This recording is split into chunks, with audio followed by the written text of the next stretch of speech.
Hi, muskrats. Make sure to get some fresh air today. All right.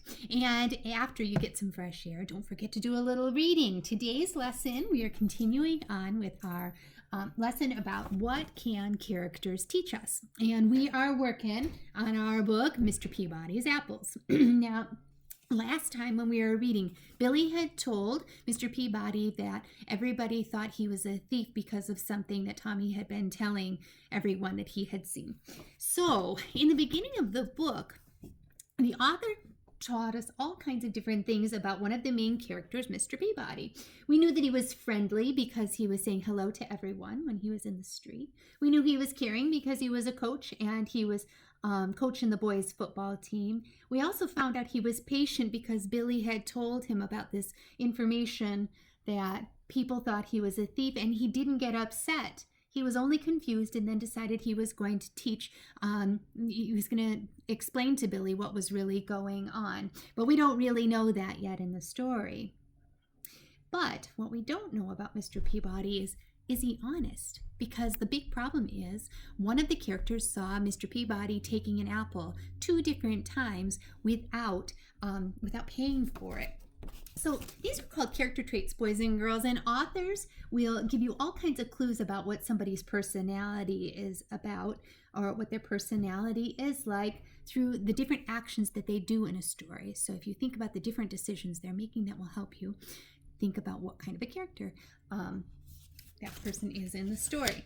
All right, so we're going to continue on with our reading and see if we can get to the bottom of why everybody thinks Mr. Peabody is a thief, and Mr. Peabody has an explanation.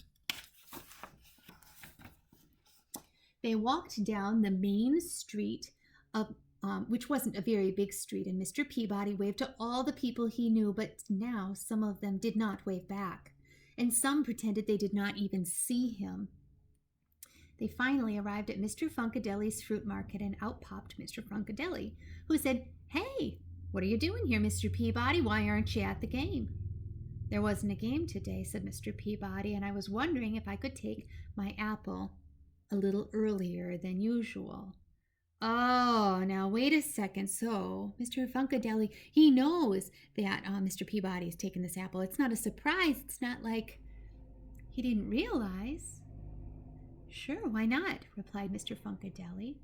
"You pay for them every Saturday morning when you pick up your milk. You can take them when you like. You want the big shiny one, Mr. Peabody?"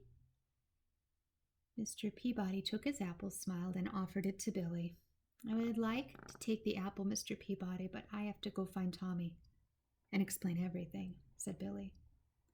"When you find him, ask him to come over to my house. I'd like to speak to him too," replied Mr. Peabody. Oh, there was an explanation for this, and it was not what the children thought.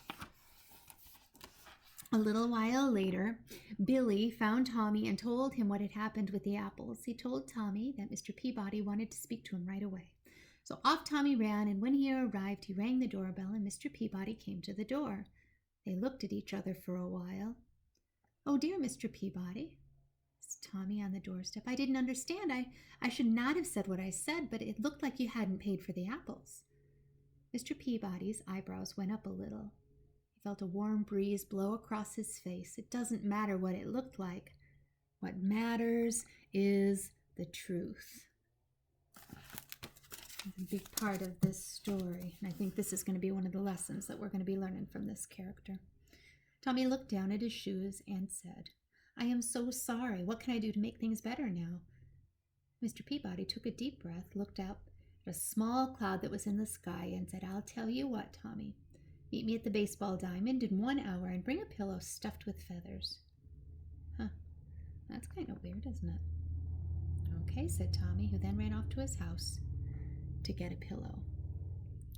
So the way that Mr. Peabody is responding and talking to Tommy about all of this, again, it kind of confirms that he's caring and that he's patient, and now we know he is honest. So boys and girls, we're going to pause here, and tomorrow we're going to find out why in the world Mr. Peabody is asking Tommy to bring this pillow to the baseball field. I have a funny feeling there's going to be another lesson. So today, think about what your characters are trying to teach you, and I will see you here tomorrow. Have a great day.